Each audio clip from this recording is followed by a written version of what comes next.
A double shooting in New Orleans last year left a teenager dead and her friend hurt. Police said they were targeted as they were sitting in a car.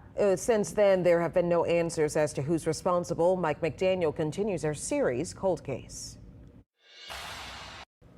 Kimberly Gentry never thought one of her kids would be the victim of a violent crime. She says they're just not troublemakers and had no reason to believe when one of her daughters left home with a friend she'd never come back.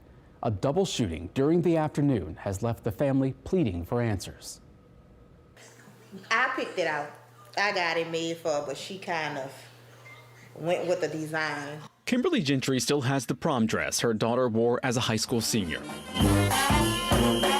It was a time of celebration. Gentry says her daughter was looking forward to the future. But a year and a half later, 19-year-old Paige Torregano was killed in a double shooting not far from her New Orleans East home. Someone called and said the car Paige was in got shot up. It happened back in September outside a tire shop on Chef Highway in the Plum Orchard area. Gentry says her daughter was getting a tire fixed with a friend.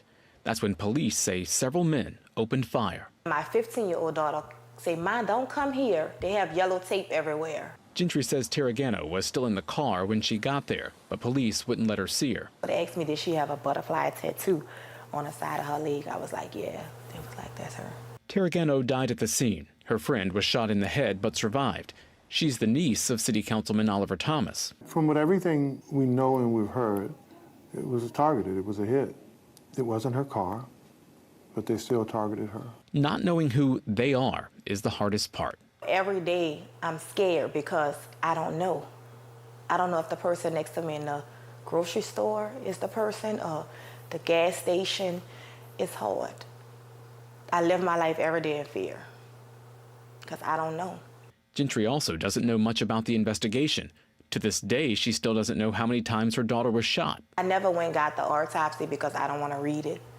The autopsy will tell me, but I just never went to get it because I don't want to, I don't want to read it. It's hard.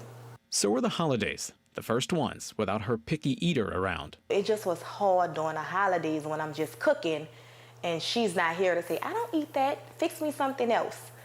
It's hard.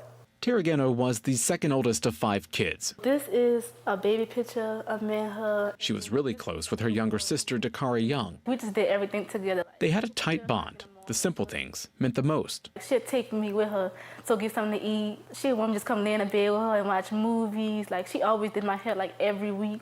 Torregano was in cosmetology school. She loved makeup and wanted her own business. She's just like this tomboyish girly girl. Like, she wouldn't wear heels, but she'll wear tennis shoes, but she kept her makeup done and her hair done, but with the tennis shoes, not the heels. This is her closet. I still have her stuff in bins.